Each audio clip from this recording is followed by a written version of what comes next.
Bismillahirrahmanirrahim, bonjour. Exercice 2 du TD qui concerne cette fois une implantation JobShop. Alors nous avons ici un ensemble d'articles de A jusqu'à G, un ensemble de machines de M1 jusqu'à M12 et ce qui est demandé, c'est d'appliquer l'algorithme de King pour construire des îlots indépendants. Nous avons besoin d'implanter cet atelier-là, de mettre les machines là où il faut, de telle manière à optimiser les déplacements des hommes et des machines, et des articles. Et on a plusieurs algorithmes que nous avons vus dans le cours, King, Kusiak, mais il existe d'autres aussi. Alors on va commencer par l'algorithme de King, Rank Order Clustering, ROC. On va commencer par l'algorithme de King, ce qui est demandé dans la première question. Pour King, comme vous savez, il y a deux manières de faire.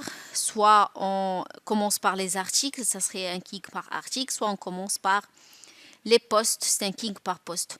On n'a pas forcément les mêmes résultats, on peut avoir des résultats qui sont différents et on va garder le meilleur résultat pour cette question.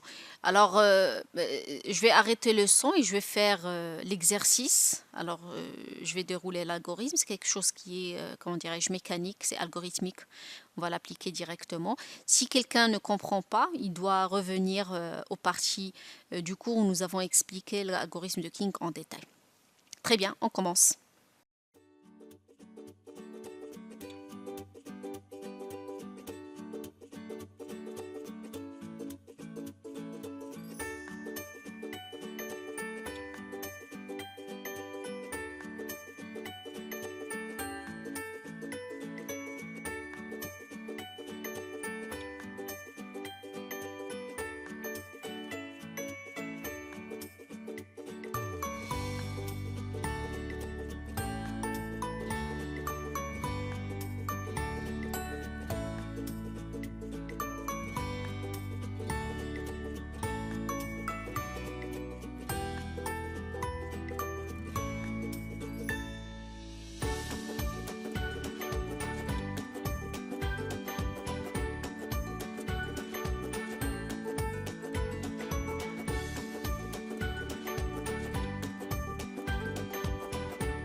Très bien, alors nous avons terminé. Alors comme vous voyez ici, l'ordre ne change pas de 1 à 7. Ça veut dire que nous avons terminé, l'algorithme s'arrête là. Mais vous voyez qu'il est impossible de faire des îlots qui sont séparés. Alors ce qu'on va faire, on va appliquer la deuxième méthode de King. Bon, on va commencer par les postes en premier temps, parce que comme je vous ai dit tout à l'heure, on peut ne pas avoir les mêmes résultats. Alors, j'ai déjà fait l'exercice. Voyons voir les itérations. Alors, vous pouvez vérifier avec moi ce que vous avez fait. Alors, voici la première itération. De la même manière, exactement de la même manière. Deuxième itération et troisième itération. Et la dernière, la voilà. Vous voyez maintenant, l'ordre ne change pas. Nous avons de 1 à 7. Et voici la configuration que nous avons eue. L'algorithme s'arrête à cette étape-là et on voit que nous avons deux groupes ou bien deux clusters.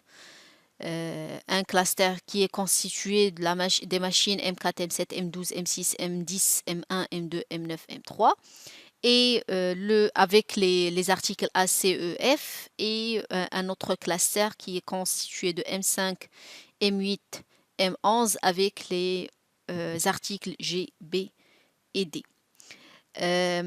Nous avons une machine, bon, les deux îlots, bien les deux classeurs ne sont pas totalement indépendants. Nous avons une machine qui est en commun, c'est la machine M1, qui est utilisée par les deux classeurs ou bien les deux îlots. Très bien. Alors, la question suivante. Voyons voir. Voici la question suivante. Appliquer l'algorithme de Kusiak pour construire les îlots indépendants. Alors, on va faire tout de suite l'algorithme de Kusiak. L'algorithme de Kusiak est appelé aussi le Cluster Identification Algorithm, CIA. D'accord, on va l'appliquer tout de suite exactement comme on l'a fait. Alors, je vais couper le son, faire l'exercice rapidement. Et vous pouvez comparer avec ce que vous avez fait. Très bien.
Alors, voilà ce que nous avons obtenu. Alors, le premier îlot et le deuxième. Et nous avons ici la machine M1. Nous avons ici la machine M1 qui est une machine dépendante, bon, qui appartient aux deux îlots en même temps. Alors vous voyez que nous avons obtenu la même chose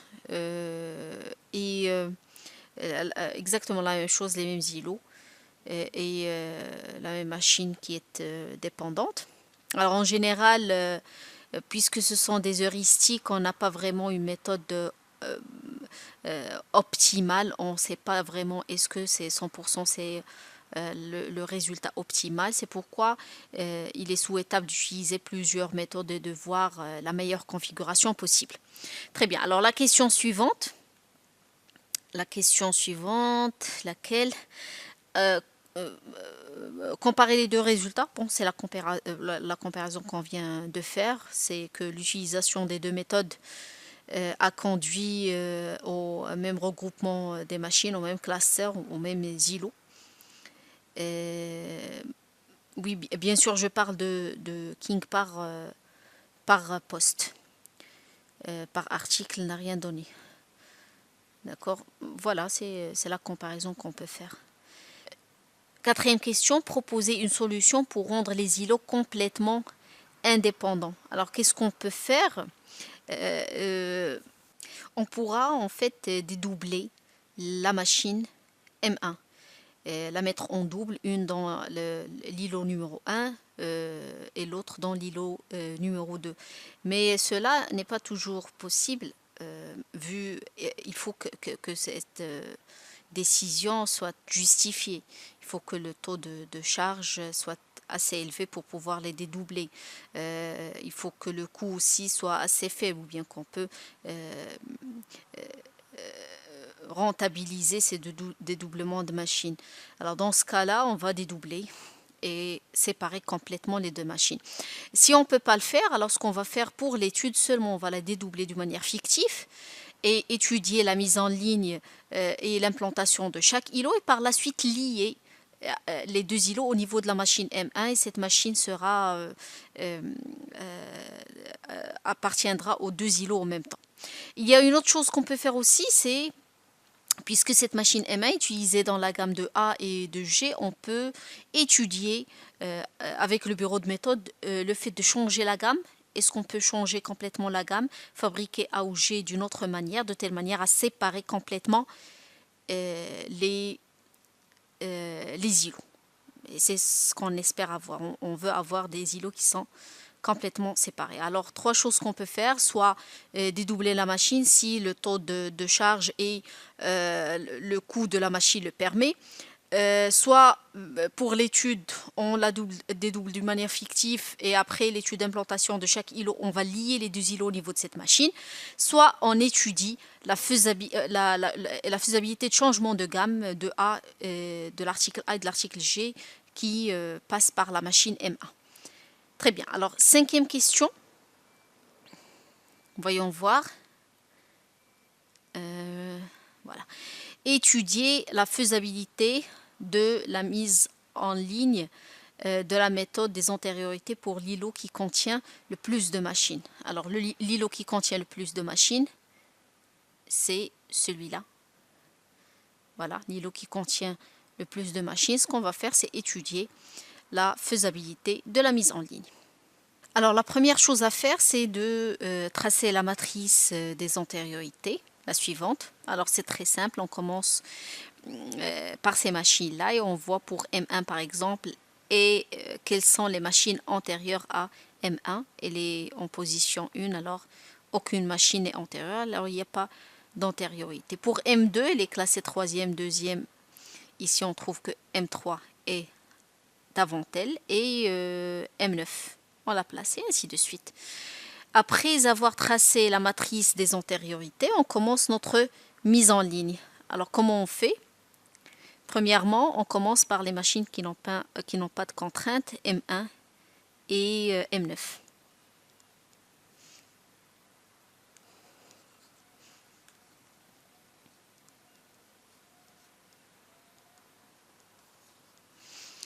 Et on barre M1 et M9.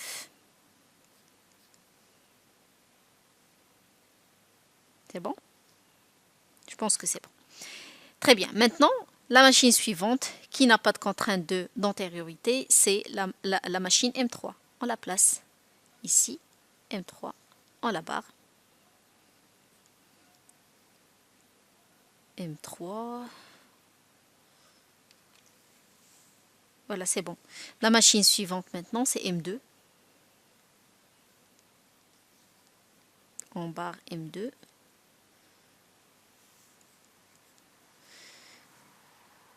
La machine suivante, c'est M10.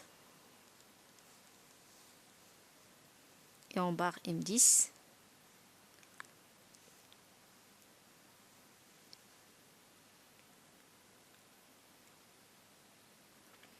Très bien. Maintenant, qu'est-ce qu'on trouve? On trouve que M4 et M12, nous avons ici M4 et avant M12 et ici M12 et avant M4. Ce qu'on va faire, c'est qu'on va mettre les deux en parallèle. M4 et M12 et on va barrer les deux. C'est bon? Voilà. La machine suivante, c'est M7.